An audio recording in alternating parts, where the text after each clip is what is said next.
दोस्तों, और कहानी सुनने के लिए हमारे एएम कहानी यूट्यूब चैनल को सब्सक्राइब करें और लाइक शेयर करें।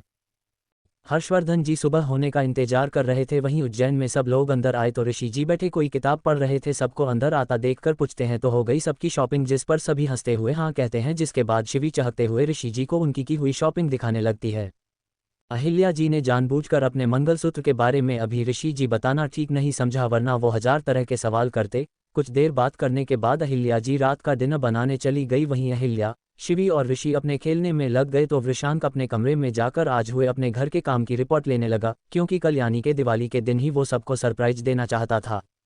जिसके बाद उसे पता चला कि काम लगभग हो ही गया है, कल सुबह तक सब कुछ हो जाएगा। जिसके बाद घर पर कुछ फाइनल टच देना बाकी रहेगा जो वो लोग कल ही कर देने। ये सुनकर वृषांक राहत की सांस लेता है और अपने आप से कहता है चलो अब कल सबको सरप्राइज दूंगा। ये बोलकर वो अपना बाकी काम देखने लगता है।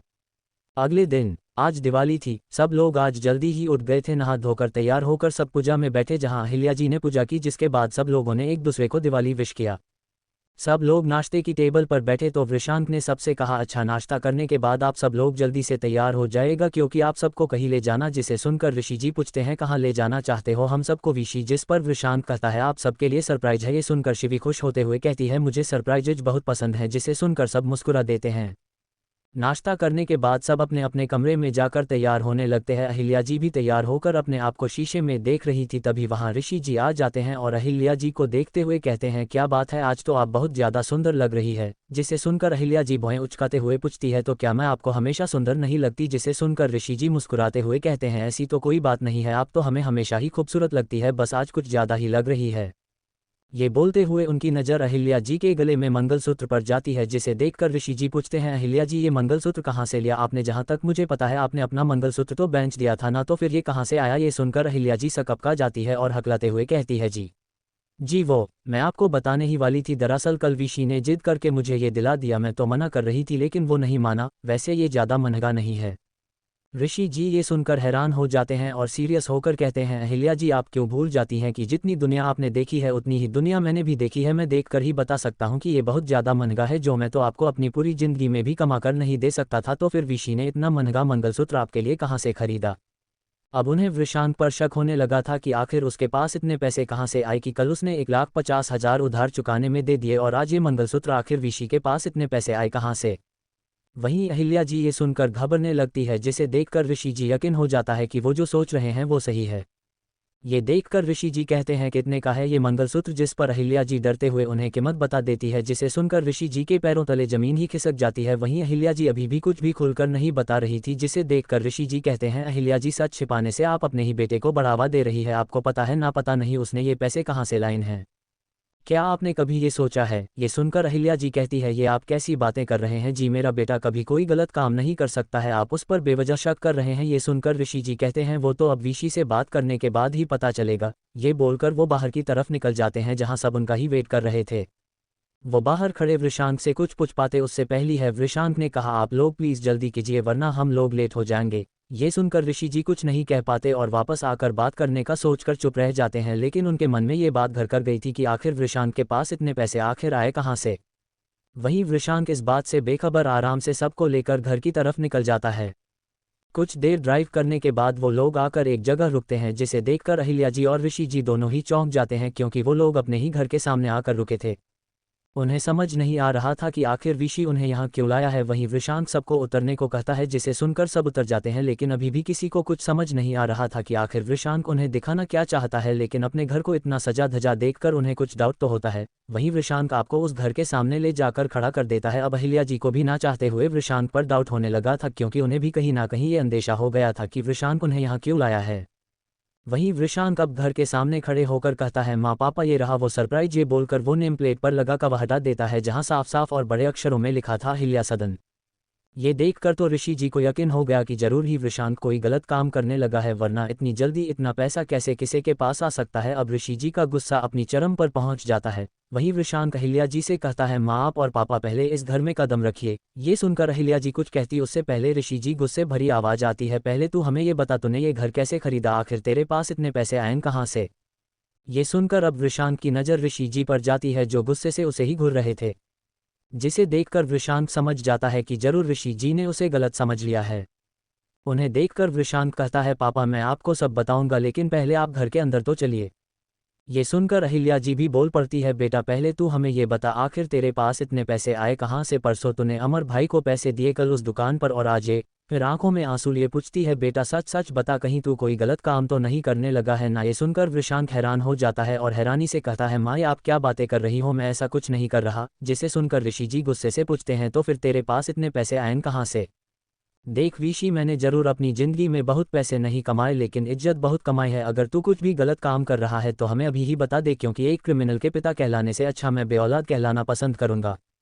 ये सुनकर तो वृषांक को बहुत दुख होता है, उसे सफाई देने का मौका तक नहीं दिया किसी ने और सीधा इल्जाम लगा दिया। वहीं अब तक चुपचाप खड़ी भाव्या, जो सब कुछ शांति से सुन रही थी, आखिरकार बोल ही पड़ी, ये आप लोग कैसी बातें कर रहे हैं? माँ पापा आपको पता भी है आपने अभी अभी क्या बोल दिया है? अरे आपको तो भगवान का शुक्र मनाना चाहिए कि भगवान ने आपको वृषांक जैसा बेटा दिया। आप लोग हैं कि उसे ही गलत समझ रहे हैं। ये सुनकर ऋषि जी कहते हैं, तो और क्या कहें, आखिर ये बता क्यों नहीं रहा कि इसने ये सारे पैसे कहाँ से लाए?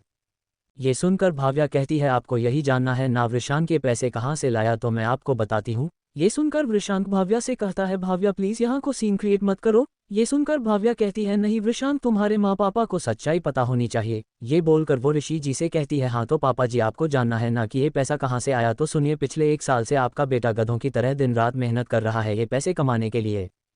हमारे यहाँ काम करने से पहले वो जहाँ काम करता था वहाँ उसे पैसे बहुत कम मिलते थे, जिससे उसका गुजारा ही बहुत मुश्किल से हो पाता, लेकिन फिर भी वो पैसे बचाता था ताकि आप लोगों के लिए ये घर खरीद सके, जिसके लिए वो कभी कभी 2-2 दिन तक खाना भी नहीं खाता था। ये सुनकर ऋषि जी और अहिल्या जी हैरानी से वृषांक को देखने लगे, जो सिर झुकाए वहाँ खड़ा था। वहीं भाव्या आगे बोलती है, यही नहीं, हमारे यहाँ काम करने के इसे काफ़ी अच्छे पैसे मिल रहे थे, लेकिन फिर ये अलग से काम करता था ताकि जल्द से जल्द पैसे इकट्ठा करके आप सबको ये घर दे सके, जो इसकी वजह से आप सबने खोया था। दिन रात ये मेहनत करते थे और देर रात घर आते थे, और कभी कभी तो ये 2-2 3-3 दिन घर ही नहीं आते हैं, जिसे देखकर तो मुझे भी इन पर गुस्सा आता है। क्या क्या नहीं किया इन्होंने, मेरे गार्ड बने, कैफे के अकाउंट्स देखा, वेटर बने, यहाँ तक कि किसी के नौकर तक बन, तब जाकर ये पैसे इकट्ठा हुए हैं। पापा जी इन्होंने ये पैसे कोई गलत काम करके नहीं कमाए, अपना खून पसीना एक करके कमाए हैं। मैं तो इन्हें ज़्यादा दिन से नहीं जानती थी, फिर भी मुझे इन पर इतना भरोसा है कि ये कभी कोई गलत काम तो नहीं करेंगे। और आप लोग तो इनके माँ बाप हैं ना, तो आपने कैसे सोच लिया कि ये कोई गलत काम कर रहे होंगे?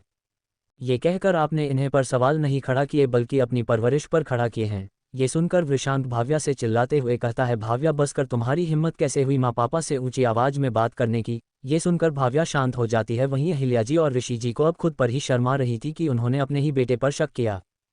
142 हैप्पी दिवाली। अब आगे वृषांक के कहने पर भाव्या चुप हो जाती है। वहीं अब अहिल्या जी और ऋषि जी को अपने ही कहे हुए शब्दों पर पछतावा हो रहा था। आखिर उन लोगों ने कैसे शक कर लिया अपने ही बेटे पर, जबकि वो जानते थे कि उनके संस्कार इतने कमजोर नहीं कि उनके बेटे को सही रास्ते से हटा सके। वो दोनों ही सोच रहे थे कि उनके बेटे ने उनकी खुशी के लिए ना जाने कितने दुख तकलीफें झेली होंगी और उन्होंने उसे गलत कह दिया। ये सब सोचते हुए ऋषि जी आगे बढ़ते हैं और सिर झुकाकर कहते हैं, विशी बच्चे, हमें पता है हमने जो तुझसे कहा है हम वो वापस तो नहीं ले सकते, शायद इसीलिए बड़े बुजुर्ग लोग कह गए हैं कि अपने शब्दों को बहुत ही सोच समझ कर बोलो, क्योंकि ये एक बार बोले गए शब्द वापस नहीं आते और किसी को भी गोली ये ज़्यादा दर्द पहुंचा सकते हैं। जिसे सुनकर अहिल्या जी भी आगे आते हुए कहती है, ये सही कह रहे हैं बेटा, हमें पता है हमारी बातों से तुम्हें बहुत ठेस पहुंची होगी। आखिर तुमने हमें खुश देखने ले दिन रात इतनी मेहनत करी और हमने ही तुम्हें गलत समझ लिया। बेटा हमें माफ़ कर दे, हम शायद तुझे समझ ही नहीं पाए। ये सुनकर ऋषि जी भी माफ़ी मांगते हुए कहते हैं, हाँ विशी हमें माफ़ कर दो, मैं शायद कुछ ज़्यादा ही सोचने लगा था। ये बोलकर दोनों ही वृषांक के सामने हाथ जोड़ लेते हैं, जिसे देखकर वृषांक तुरंत उनके हाथ पकड़ते हुए कहता है, माँ पापा ये आप क्या कर रहे हैं? ये करके तो आप मुझे और ज़्यादा शर्मिंदा कर रहे हैं। बचपन में मुझसे भी तो हज़ारों बार ऐसी गलतियां हुई होंगी, तो क्या आपने मेरी बातों का बुरा माना था? नहीं ना, और वैसे भी मैं आपका बेटा हूँ। माँ पापा आपका हक है मुझे कुछ भी कहने का या सुनाने का, यहाँ तक कि मारने का भी, इसलिए आपको गिल्टी फील करने की बिल्कुल भी ज़रूरत नहीं है। और ये हाथ हमेशा आशीर्वाद देने के लिए ही उठते हुए अच्छा लगता है। इसके बाद बात खत्म करने के लिए वृषांक कहता है, अच्छा अब अगर सवाल जवाब हो गए हों तो चलिए जल्दी से गेट खोलकर अंदर चलिए, वैसे भी पूजा के लिए लेट हो रहा है। ये सुनकर ऋषि जी और अहिल्या जी मुस्कुराते हुए आगे बढ़ते हैं। अहिल्या जी गेट पर स्वास्तिक का निशान बनाती है, जिसके बाद दोनों लोग ही अपना राइट पैर आगे रखकर घर के अंदर आते हैं, जिसके कुछ ही देर बाद पंडित जी आ जाते हैं और पूजा की तैयारी शुरू हो जाती है। इस पूरे समय में वृषांक ने एक बार भी भाव्या की तरफ नहीं देखा था, ना बात की थी, जिसे देखकर भाव्या के आंखों में आंसू आ जाते हैं, जिसे वो बड़ी सफाई से सबसे छिपा लेती है। लेकिन अहिल्या जी उसके आंसू देख जाती है और समझ भी जाती है कि ये आंसू क्यों और किसके लिए हैं। पूजा कुछ देर में खत्म होती है जिसके बाद सारे ही लोग आज काफ़ी ज़्यादा खुश थे, स्पेशली ऋषि जी, और हो भी क्यों ना, आखिर अपनी मेहनत से बनाया हुआ घर आज उन्हों तो मिला था। वहीं वृषांक घर के बाकी सारे काम करवा रहा था जो थोड़े बहुत रह गए थे जब अहिल्या जी वहां आए और उसका हाथ पकड़कर कहीं ले जाने लगी, जिसे देखकर वृषांक पूछता है, अरे माँ कहाँ लेकर जा रही हो, बताओ तो सही। जिस पर अहिल्या जी कहती है, वहीं जहाँ तुझे इस वक्त होना चाहिए। ये बोलकर वो एक कमरे के आगे आकर रुकती हैं, जिसे देखकर वृषांक को कुछ समझ नहीं आता, आखिर माँ उसे यहाँ क्यों लेकर आई है। वो पूछता है, क्या बात है माँ, आप मुझे यहाँ क्यों लेकर आई हैं। जिस पर अहिल्या जी उसके कंधे पकड़ते हुए कहती है, बेटा जीवन में सच्चा जीवनसाथी बहुत मुश्किल से मिलते हैं, उसे हमें हाथ से जाने नहीं देना चाहिए। ये बात आज भाव्या ने साबित कर दी है। बेटा ऐसे लोग जीवन में बहुत कम मिलते हैं जो आपकी इज्जत को अपनी इज्जत समझे। भाव्या उनमें से ही एक है। उसे बिल्कुल अच्छा नहीं लगा कि हम लोग तुम्हें गलत समझे, बस इसीलिए वो हम लोगों से ऊंची आवाज में बात करी। और एक तरह से देखा जाए तो उसने सही ही किया, वरना हम लोग तो कभी जान ही नहीं पाते कि तूने हमारे लिए क्या क्या किया है। ये सुनकर वृषांक अहिल्या जी से कहता है, माँ आप क्यों ऐसी बातें कर रही है, मैंने ऐसा कोई भी काम नहीं किया है जो एक बेटा नहीं करता। ये सुनकर अहिल्या जी फीकी हंसी हंसते हुए कहती है, नहीं बेटा, ऐसे बेटे नसीब वालों को मिलते हैं, वरना आजकल की औलादें तो माँ बाप को घर से बेघर करने में एक बार भी नहीं सोचती। फिर उसे उस कमरे की तरफ धक्का देते हुए कहती है, अच्छा अब जा और मेरी बहू को मना, जब से तूने उससे बात करना बंद किया है बेचारी उदास हो गई है। ये बोलकर वो वहां से चली गई। वहीं वृषांक एक गहरी सांस लेकर उस कमरे की तरफ बढ़ गया। वहां जाकर देखा तो भाव्या कुछ कपड़े सेट कर रही थी, लेकिन उसके चेहरे पर उदासी वृषांक साफ साफ देख पा रहा था। उसे भाव्या के लिए बुरा लग रहा था और अपने आप पर गुस्सा भी आ रहा था कि आखिर क्यों वो उसके ऊपर चिल्लाया था, लेकिन फिर खुद को संभालते हुए कहता है, भाव्या ... जिसे सुनकर भाव्या के हाथ रुक जाते हैं, लेकिन वो बिना पलटे ही दोबारा अपने काम पर लग जाती है। वहीं वृषांक समझ जाता है कि वो उससे गुस्सा है। ये देखकर वृषांक उसके करीब जाते हुए कहता है, क्या हुआ, अब मुझसे बात भी नहीं करोगी, इतना बुरा हूं क्या मैं। वृषांक का ये कहना था कि भाव्या तुरंत पलटकर वृषांक के गले लग गई और जो आंसू उसने अब तक रोके हुए थे वो बह निकले। वो जोर जोर से रोने लगी, जिसे देखकर वृषांक के दिल में एक तेज दर्द सा हुआ। वो कभी भाव्या को रोते हुए नहीं देख सकता था और आज तो उसके रोने की वजह वो खुद ही था। वृषांक ने भी उसे टाइटली हग कर लिया। वहीं भाव्या रोते हुए कहने लगी, आई एम सॉरी वीशी, मैं दोबारा ऐसा कुछ नहीं करूंगी, लेकिन प्लीज़ आज जिस तरह तुमने मुझे इग्नोर किया है प्लीज़ आगे मत करना है, क्योंकि मैं सब बर्दाश्त कर सकती हूँ, लेकिन तुम्हारी नाराज़गी मुझे अंदर तक तोड़कर रख देती है। तुम्हें जब भी कभी गुस्सा आए तो मुझे डांट लेना, सुना लेना, हो सके तो मार भी लेना, लेकिन मुझे कभी इग्नोर मत करना, क्योंकि मेरे लिए तुम्हारा इग्नोरेंस मौत से भी ज़्यादा दर्दनाक है। भाव्या की बात सुनकर वृषांक के आंखों में भी आंसू आ जाते हैं और वो भाव्या का चेहरा अपने हाथों में लेते हुए कहता है, आई प्रॉमिस मैं कभी तुम पर गुस्सा नहीं करूंगा एंड आई एम सॉरी। वो तुमने जब माँ पापा से ऊंची आवाज़ में बात की तो मुझे गुस्सा आ गया, बस इसी वजह से मैंने वो सब कह दिया, I am really sorry. Vrishank की बात सुनकर भाव्या कहती है, कोई बात नहीं, मैं समझ सकती हूँ तुमने ये क्यों किया, मैं तुमसे गुस्सा नहीं हूँ। फिर दूर हटते हुए कहती है, हाँ लेकिन इसका मतलब ये भी नहीं है कि मैं तुम्हें माफ़ किया, तुमने मुझे बहुत रुलाया है, इसका हर्जाना तो तुम्हें भरना ही पड़ेगा। जिसे सुनकर वृषांक मुस्कुराते हुए वापस उसे कमर से पकड़कर कहता है, अच्छा तो हुक्म कीजिए जनाब आला, क्या करना होगा मुझे आपको खुश करने के लिए। जिस पर भाव्या भी उसके गले में बांधे डालते हुए कहती है, ज़्यादा कुछ नहीं मिस्टर वृषांक, बस आपको मुझे एक अच्छा सा गिफ्ट देना होगा और साथ में एक किस। गिफ्ट सुनकर वृषांक को कुछ याद आता है और वो तुरंत भाव्या से अलग होकर कहता है, मैं बस एक मिनट में आया। ये बोलकर वो जल्दी से कमरे से बाहर निकल जाता है। वहीं भाव्या उसे इस तरह जाते देखकर हंसने लगती है। कुछ ही देर में वृषांक वापस आ जाता है, लेकिन इस बार उसके हाथ में एक गिफ्ट होता है, जिसे देखकर भाव्या कहती है, नॉट बैड मिस्टर वृषांक, इतनी जल्दी आप मेरे लिए गिफ्ट भी ले आए। ये सुनकर वृषांक उसके करीब आते हुए कहता है, ऐसा कभी हो सकता है कि आप कुछ कहें और हम ना करें। ये सुनकर भाव्या हंसने लगती है और हंसते हुए कहती है, ये कुछ ज़्यादा नहीं हो गया। जिस पर वृषांक भी हंसने लगता है और उसे वापस अपनी तरफ खींचकर उसे बाहों में भरते हुए कहता है, असल में मैंने ये गिफ्ट तुम्हारे साथ जब मैं शॉपिंग पर गया था तभी लिया था, तुम्हारे लिए सोचा था तुम्हें दिवाली पर दूंगा, लेकिन फिर मैं भूल गया और ये कार में ही गया था। फिर गिफ्ट देते हुए कहता है, खोलो इसे और देखो तुम्हें पसंद आया या नहीं। ये सुनकर भाव्या कहती है, तुम्हारा दिया हुआ हर चीज़ मेरे लिए बहुत खास है और दुनिया का सबसे अच्छा तोहफा है। भाव्या जब उसे खोलकर देखती है तो उसमें एक बहुत ही सुंदर रेड कलर की साड़ी थी, जिसे देखकर भाव्या की आंखें चमक जाती है। वहीं वृषांक पूछता है, कैसा लगा गिफ्ट, मैं चाहता हूँ तुम आज यही पहनो। ये सुनकर भाव्या कहती है, बहुत ही अच्छी है साड़ी और मैं इसे ही पहनूंगी। ये सुनकर वृषांक मुस्कुराने लगता है, लेकिन फिर कुछ याद आते ही उसके चेहरे पर एक अलग तरह की मुस्कुराहट जगह ले लेती है। वो मुस्कुराते हुए कहता है, वैसे गिफ्ट तो हो गया, अब बारी है दूसरे फरमाइश की। ये सुनकर भाव्या हैरानी से उसे देखने लगती है और कहती है, कर क्या बकवास कर रहे हो, मैंने तो ऐसे ही कह दिया था और शायद तुम भूल रहे हो हम लोग इस वक्त घर पर हैं। ये सुनकर वृषांक उसे अपने और करीब करते हुए कहता है, तुम्हें भले ही ऐसे ही कहा था, लेकिन मैंने तो उसे सीरियसली ही लिया ना, और शायद तुम भूल रही है इस यहाँ कोई नहीं आने वाला है, क्योंकि माँ पापा पड़ोसियों के साथ बिजी है और शिवी अपने दोस्तों के साथ, तो मैडम मैं आई। ये बोलकर वो भाव्या के जवाब का इंतजार किए बिना ही उसे किस करने लगता है, जिसे देखकर भाव्या पहले तो हैरान हो जाती है लेकिन फिर आंखें बंद कर उस एहसास में खो सी जाती है। कुछ देर बाद जब वृषांक उसे छोड़ता है तो उसका चेहरा शर्म से लाल हो गया था। वो जल्दी से वृषांक के सीने में अपना सिर छिपा लेती है, जिसे देखकर वृषांक मुस्कुरा देता है और कहता है I love you so much my love, जिस पर भाव्या भी अपना सिर उठाकर कहती है I love you too my love. जिसके बाद वो दोनों ही अलग होते हैं तो भाव्या कहती है अच्छा अब जाओ, मुझे बहुत काम करने हैं।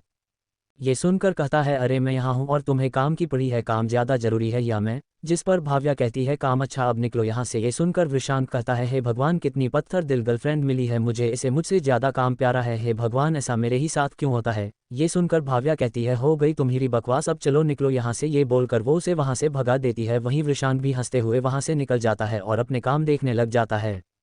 ऐसी ही कब शाम हो जाती है पता ही नहीं चलता। शाम को गणेश लक्ष्मी जी की पूजा का वक्त हो जाता है, जहां सारे परिवार को एक साथ बैठना था। सब तैयार होकर नीचे आ चुके थे सिवाय भाव्या के। आज वृषांक ने नेवी ब्लू कलर का कुर्ता पजामा पहन रखा था जिसमें वो काफी ज्यादा हैंडसम लग रहा था। वहीं बाकी सब भी आज काफी अच्छे से तैयार हुए थे। सबको अब भाव्या का ही इंतजार था। ये देखकर अहिल्या जी कहती है शिवी जाकर देख भाव्या को इतनी लेट क्यों लग रही है। जिस पर शिवी जैसे ही जाने को होती है उसकी नज़र ऊपर से आ रही भाव्या पर पड़ती है। उसे देखकर शिवी कहती है ये लोग आ गई दीदी। उसकी बात सुनकर सबकी नज़र भाव्या पर जाती है तो सब उसे एकटक देखने लगते हैं। रेड कलर की साड़ी में वो बहुत ही ज़्यादा सुंदर लग रही थी, ऊपर से आंखों में काजल और हल्का सा मेकअप उसकी खूबसूरती और ज़्यादा बढ़ा रहा था। अहिल्या जी की नज़र जब वृषांक पर जाती है तो वो उसे देखकर हंस देती है, क्योंकि वो तो भाव्या को मुंह खोले बस देखे ही जा रहा था। जिसे देखकर वो ऋषि जी दो वृषांक को देखने का इशारा करती है, जिसे देख ऋषि जी जब वृषांक को देखते हैं तो वो भी मुस्कुरा देते हैं। वृषांक तो जैसे भाव्या को देखकर एक अलग ही दुनिया में चला गया था। उसे तो ऐसा लग रहा था जैसे स्वर्ग से धीरे धीरे करके अप्सरा उतर रही हो। उसे इस तरह भाव्या को देखता पाकर अहिल्या जी गला साफ करने का नाटक करती है, जिसे सुनकर वृषांक अपने होश में आता है। वहीं भाव्या को भी एहसास था कि वृषांक उसे लगातार देखे जा रहा है, लेकिन सबके सामने वो कुछ कह भी नहीं सकती थी। लेकिन चेहरे पर आई शर्म की लाली उसके दिल का हाल बयान कर रही थी। वहीं सबके आ जाने के बाद ऋषि जी और अहिल्या जी पूजा शुरू करते हैं, जिसके बाद घर में दिए जलाए जाते हैं, जो कि सब लोग ही चला रहे थे। मौका मिलते ही वृषांक भाव्या के पास जाकर उसे अपने करीब खींचते हुए कहता है क्या बात है मैडम, आज आप वापस से हमें क्यों घायल करने पर तोली हुई है? इतना सुंदर लगने को किसने कहा था आपसे कि हमें ही अपने आप से इनसिक्योरिटी हो जाएगी। ये सुनकर भाव्या मुस्कुराते हुए कहती है ये बात तो आप पर भी लागू होती है। आज आप इतने हैंडसम क्यों लग रहे हैं कि मुझे आपसे और ज़्यादा प्यार हो गया है। ये सुनकर वृषांक मुस्कुराने लगता है और भाव्या के माथे पर किस करते हुए कहता है बहुत बहुत बहुत ज़्यादा सुंदर लग रही हैं आप। फिर उसकी आंखों से काजल लेकर उसके पीछे लगाते हुए कहता है आपको किसी जी नज़र ना लगे। फिर भाव्या भी वृषांक को काजल लगाते हुए कहती है आपको भी। ये सुनकर वृषांक वापस मुस्कुराने लगता है, जिसके बाद सब लोग मिलकर दिवाली मनाते हैं। सब खुशी खुशी पटाखे चलाते हैं। वहीं अहिल्या जी आस पड़ोस को गिफ्ट्स देकर आ रही थी कि तभी उन्हें पीछे से आवाज़ आती है दीदी ... जिसे सुनकर अहिल्या जी शॉक हो जाती है और ना चाहते हुए भी उनकी आंखों में आंसू आ जाते हैं। 143 भाई बहन।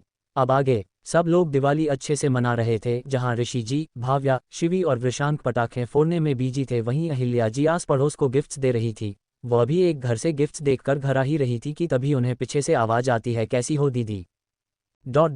ये आवाज़ सुनकर अहिल्या जी हैरान हो जाती है और उनके आंखों में आंसू भी आ जाते हैं। वहीं ये आवाज़ सुनकर सारे लोग उस तरफ देखने लगते हैं जहां उन्हें हर्षवर्धन जी खड़े दिखाई देते हैं। उन्हें देखकर सबके अलग अलग रिएक्शन थे, जहां ऋषि जी और शिवी उन्हें पहचानने की कोशिश कर रहे थे। वहीं भाव्या उन्हें यहां देखकर ये समझने की कोशिश कर रही थी आखिर अंकल ने मां को दीदी क्यों कहा। वहीं वृषांक ये सोच रहा था कि आखिर ये यहाँ क्या करने आए हैं, कहीं ये मेरी सच्चाई माँ पापा को बताने दे, वरना उनके सवालों के जवाब देना बहुत मुश्किल हो जाएगा। वहीं अहिल्या जी आंखों में आंसू लिए पीछे मुड़ती है तो देखती है वहां हर्षवर्धन जी कुछ दूरी पर खड़े थे, उनके भी आंखों में आंसू थे। अहिल्या जी हर्षवर्धन जी को देखकर कहती हैं हर्षुम ... ये सुनने की देर थी, हर्षवर्धन जी भागकर अहिल्या जी के गले लग जाते हैं और बच्चों की तरह रोने लगते हैं। उन्हें इस तरह रोता देखकर ना सिर्फ मिसेज सिंह बल्कि बाकी सब भी हैरान थे। वहीं अहिल्या जी हर्षवर्धन जी के सिर को सहलाते हुए कहती है तू रो क्या रहा है पगले, बस कर वरना सब देखकर क्या कहेंगे। ये सुनकर हर्षवर्धन जी रोते हुए कहते हैं मुझे कोई फर्क नहीं पड़ता लोग क्या कहेंगे, आप कहाँ चली गई थी दीदी, मैंने आपको कितना ढूंढा। ये सुनकर अहिल्या जी उसे अलग करते हुए कहती है मैं तो यही थी हर्षू, बस तेरे जाने के बाद मेरी शादी हो गई और मैं यहाँ चली आई। फिर वापस उसे चुप कराते हुए कहती है अच्छा चल अब चुप हो जा, इतना अमीर और बड़ा आदमी रोते हुए अच्छा नहीं लगता। ये सुनकर हर्षवर्धन जी कहते हैं मैं कितना भी बड़ा और अमीर क्यों ना हो जाऊं, रहूंगा तो आपका हर्षू ही ना। ये सुनकर अहिल्या जी मुस्कुरा देती है और कहती है अच्छा ठीक है चलो अब अंदर चलो। फिर उसे देखते हुए कहती है और ये क्या हाल बना रखा है अपना, कितना दुबला हो गया है तू, तेरी पत्नी तुझे खाने को नहीं देती क्या? ये सुनकर हर्षवर्धन जी मुस्कुराते हुए कहते हैं क्या दीदी कहाँ पतला हूँ, देखो इतना तो मोटा हूँ। ये सुनकर अहिल्या जी उन्हें डांटते हुए कहती है, हट पगले, तुझे कुछ नहीं मालूम, मुझे सब पता है। फिर हर्षवर्धन जी मिसेज सिंह को आगे करते हुए कहते हैं, दीदी ये शालिनी ये मेरी। हर्षवर्धन जी बात बीच में ही काटते हुए अहिल्या जी कहती है, जानती हूँ तुम्हारी बीवी है, तुम दोनों को कई बार देखा है टीवी पर। ये सुनकर शालिनी जी अहिल्या जी के पैर छूती है, जिसे देखकर अहिल्या जी उन्हें आशीर्वाद देते हुए कहती है, सदा सुहागन रहो। वो लोग अपने में ही लगे हुए थे, ये भूल कर कि कुछ दूरी पर खड़े लोग उन्हें देखकर वहां क्या चल रहा है समझने की कोशिश कर रहे हैं। जिसके बाद अहिल्या जी हर्षवर्धन और शालिनी जी को अंदर ले जाने लगती है तो देखती है सब उन्हें ही देख रहे हैं, जिसे देखकर अब उन्हें याद आता है कि उन्होंने हर्षवर्धन जी का परिचय तो किसी से करवाया ही नहीं। वो आगे आकर ऋषि जी के कहती है, सुनिए, मैं आपको बताती थी ना कि मेरा भी एक भाई है जिसे मैं बहुत प्यार करती थी। फिर हर्षवर्धन जी को आगे करते हुए कहती है, ये है हर्षम मेरा मतलब हर्षवर्धन, इसका नाम तो आपने सुना ही होगा। ये सुनकर ऋषि जी चौंक जाते हैं और कहते हैं, इसका मतलब जब तुम टीवी पर इन्हें देखकर कहती थी कि ये तुम्हारा भाई है तो तुम सच कहती थी। ये सुनकर अहिल्या जी मुस्कुराने लगती है और कहती है, और नहीं तो क्या, आप ही मेरी बात को मजाक समझते थे। वहीं हर्षवर्धन जी ऋषि जी का पैर छूते हैं, जिसे देखकर ऋषि जी कहते हैं, अरे ये आप क्या कर रहे हैं इतने बड़े आदमी होकर। उनकी बात बीच में काटते हुए हर्षवर्धन जी कहते हैं, अपने जीजा जी के पैर छू रहा हूं और क्या, और भले ही मैं कितना भी बड़ा क्यों ना हो जाऊं, लेकिन आपका पद तो हमेशा ही मुझसे बड़ा रहेगा ना जीजा जी। जिसके बाद अहिल्या जी हर्षवर्धन जी को शिवी से मिलवाते हुए कहती है, हर्षू ये शिवी मेरी बेटी। ये सुनकर हर्षवर्धन जी मुस्कुराते हुए कहते हैं, मेरी भांजी कितनी प्यारी है। हेलो शिवी बच्चे, मैं आपका मामा हूँ। ये सुनकर शिवी उनका पैर छूने जाती है तो हर्षवर्धन जी तुरंत उसे रोक देते हैं और कहते हैं, बेटा मामा के पैर नहीं छुए जाते। जिसे सुनकर शिवी मुस्कुरा देती है और उनके गले लग जाती है। तभी वहां भाव्या आते हुए कहती है, अंकल आप यहाँ, और माँ आपकी बहन है, आपने कभी बताया नहीं। वहीं हर्षवर्धन जी भाव्या को वहां देखकर चौंक जाते हैं और हैरानी से कहते हैं, अरे प्रिंसेस आप यहाँ आप यहाँ क्या कर रही हैं। जिस पर भाव्या कहती है, अंकल मैं तो यहाँ विशी के साथ आई हूँ। वहीं अहिल्या जी भाव्या से पूछती है, भाव्या बेटा आप इन्हें जानती हो। जिस पर हर्षवर्धन जी कहते हैं, दीदी मैं आपको हमेशा बताता था मेरे एक दोस्त के बारे में, भवेश। ये सुनकर अहिल्या जी कहती, हाँ वही ना, जो तेरा हर अच्छे बुरे काम में साथ देता था। ये सुनकर हर्षवर्धन जी कहते हैं, जी ये उसी की बेटी है। ये सुनकर अहिल्या जी मुस्कुराने लगती है। वहीं अब हर्षवर्धन जी की नज़र वृषांक पर पड़ती है, जिसे देखकर उन्हें सिल्वर की कही हर बात याद आ जाती है। वहीं अहिल्या जी हर्षवर्धन जी को वृषांक को देखता पाकर कहती है, हर्षू ये है मेरा बड़ा बेटा वृषांक। ये सुनकर हर्षवर्धन जी सीरियस होते हुए कहते हैं, हाँ दीदी जानता हूँ, इसे मैं मिल चुका हूँ इससे, लेकिन तब इसके बारे में जानता नहीं था। हर्षवर्धन जी की बातें वृषांक को किसी खतरे का आभास करा रही थी, जिसे वो समझ नहीं पा रहा था कि आखिर हर्षवर्धन जी ऐसे क्यों बात कर रहे हैं। वहीं हर्षवर्धन जी वृषांक से कहते हैं, अपने मामा से नहीं मिलोगे भांजे। ये सुनकर वृषांक उनके पास जाता है तो अहिल्या जी वृषांक से कहती है, विशी ये तुम्हारे मामा हैं, मैं हमेशा बताती थी ना अपने भाई के बारे में, ये वही हैं। फिर हर्षवर्धन जी से कहती है, तुम्हें पता है हर्षू, विशी ने पढ़ाई के साथ साथ कमाने भी लगा, बहुत बड़ा हो गया है अपना विशी। ये सुनकर हर्षवर्धन जी वृषांक को देखते हुए कहते हैं, हाँ दीदी वाकई में बहुत बड़ा हो गया है विशी, शायद कुछ ज़्यादा ही बड़ा हो गया है। हर्षवर्धन जी बातें सुनकर वृषांक को कुछ समझ नहीं आ रहा था कि आखिर हर्षवर्धन जी को हो क्या गया है। वहीं अहिल्या जी सबसे कहती है, अच्छा आप सब लोग अंदर चलो। जिस पर हर्षवर्धन जी कहते हैं, आप सबको अंदर लेकर चलो दीदी, मुझे अपने भांजे से कुछ बातें करनी है। ये सुनकर अहिल्या जी मुस्कुराते हुए कहती है, ठीक है तुम मामा भांजे बातें करो, मैं बाकी सबको अंदर ले जाती हूँ, लेकिन तुम लोग भी जल्दी आना, आज मैंने तेरी फेवरेट खीर बनाई हर्षू। ये सुनकर हर्षवर्धन जी कहती है, ठीक है दीदी हम लोग आते हैं। ये सुनकर सब लोग अंदर चले जाते हैं।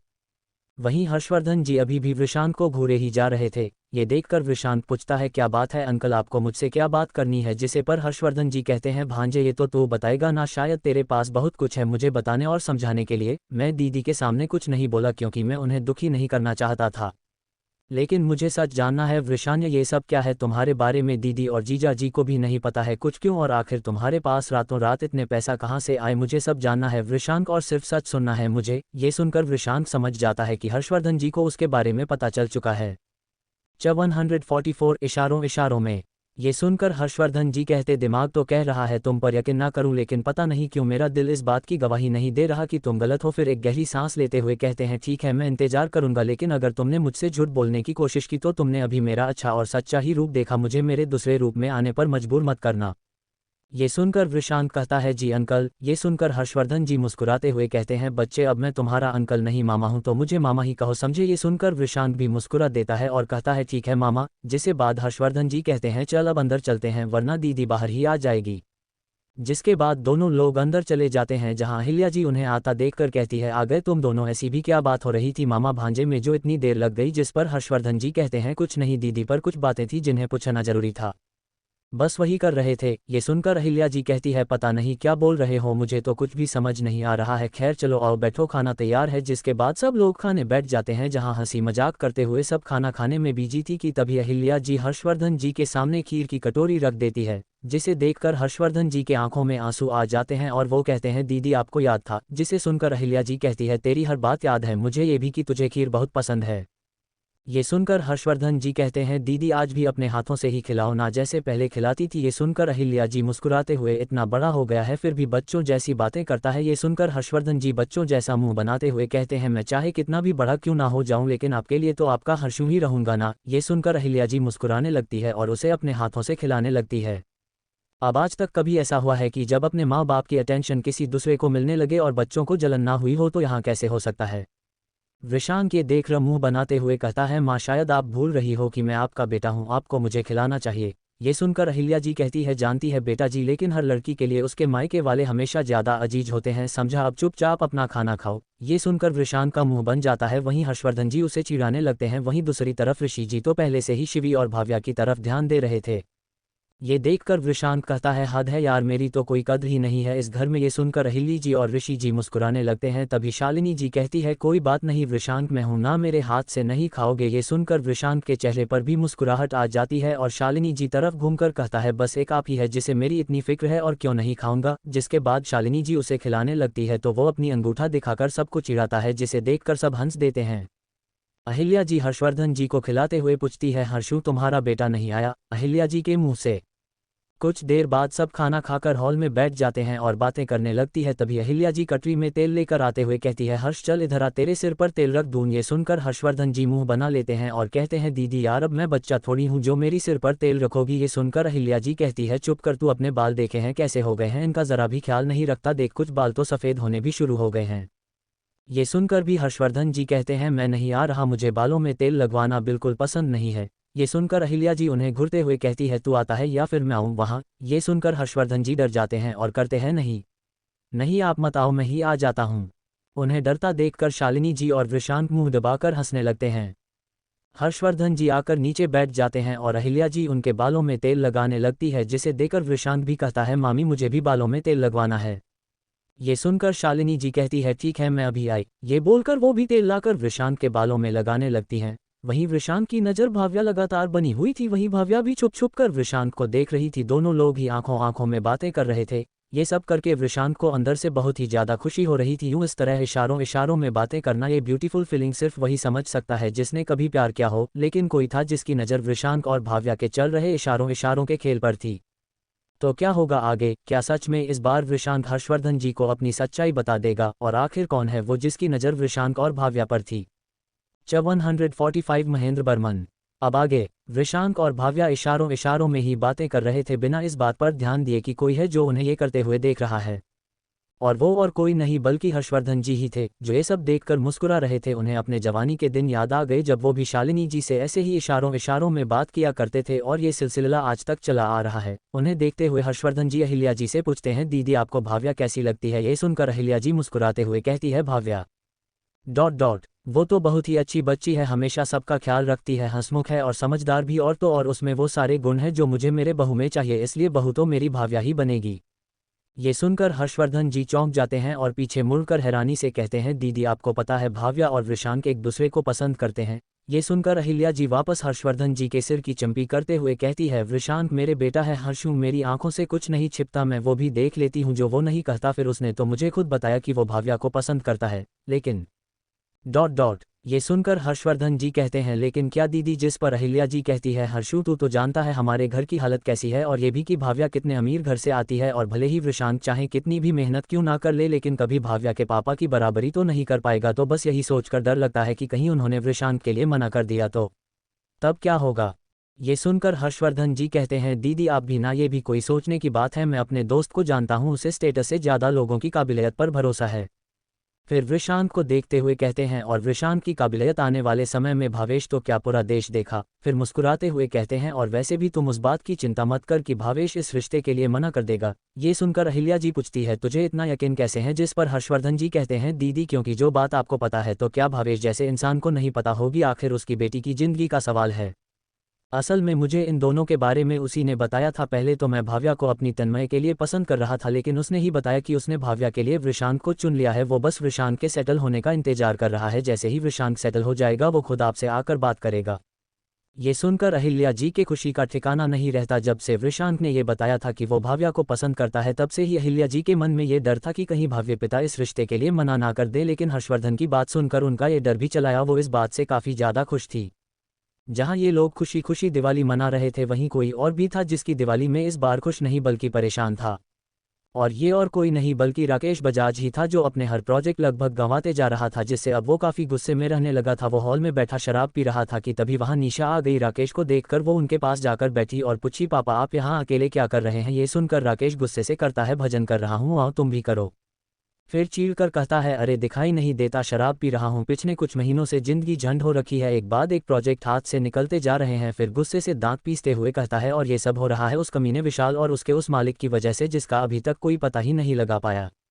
ये सुनकर निशा भी वहीं बैठ जाती है और चिंतित स्वर के कहती है, आपने सही कहा पापा, कंपनी की हालत भी दिन ब दिन खराब होती जा रही है, लेकिन अब इस हालत से निकलने का कोई उपाय भी नजर नहीं आ रहा। ये सुनकर राकेश अपनी शराब की ग्लास खाली करते हुए कहता है, नहीं बेटी, अभी भी एक रास्ता है। ये सुनकर निशा पूछती है, कौन सा रास्ता पापा? जिस पर राकेश कहता है, महेंद्र बर्मन, उसके प्रोजेक्ट का कोटेशन 2 दिन बाद खुलने वाला है। अगर वो प्रोजेक्ट हमें मिल गया ना, तो एक ही झटके में हमारी सारी परेशानी खत्म हो जाएगी।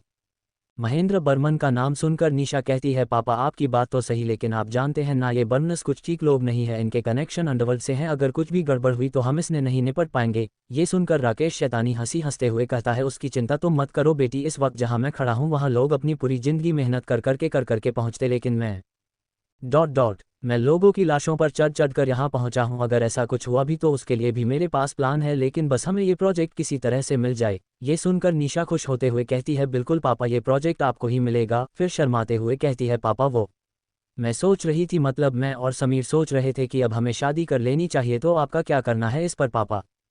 ये सुनकर राकेश मुस्कुराते हुए कहता है, अच्छी बात है, वैसे भी तुम्हारी शादी से हमें भी काफ़ी फ़ायदा होगा, क्योंकि तब हमें समीर की फैमिली का भी सपोर्ट मिल जाएगा। अब राकेश को कौन बताए कि वो जिस स्पोर्ट की बात कर रहा है वो खुद ही उसके स्पोर्ट पर जी रहे हैं। खैर आगे क्या होगा अब ये तो आने वाला वक्त ही बताएगा।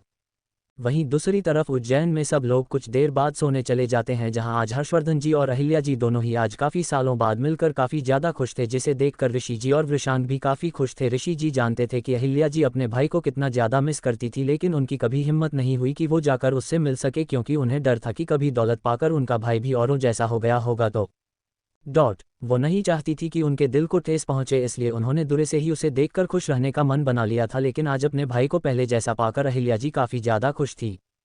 अगले दिन सब काफ़ी देर से उठे, क्योंकि रात को सब काफ़ी ज़्यादा थक से गए थे, जिसके बाद सबने उठकर नाश्ता किया और वापस से लग गए बातों में। यही सिलसिला 2 दिन तक चलता रहा, जब तक हर्षवर्धन जी वहां रहे। 2 दिन बाद भाई दूज मनाकर वो वापस जा रहे थे, जिसे देखकर अहिल्या जी काफ़ी ज़्यादा उदास थी। ये देखकर हर्षवर्धन जी कहते हैं, दीदी आप उदास मत हो, अब तो मेरा आना जाना लगा ही रहेगा और बस कुछ ही दिनों की बात है, फिर मैं वृषांक से कहूँगा कि वो आप लोगों को कभी वहीं बुला ले। तब तक तो जीजा जी भी रिटायर हो जाएंगे, तब तो आप लोग आराम से वहाँ आ सकती हो, जिसके बाद हम सब साथ मिलकर रहेंगे।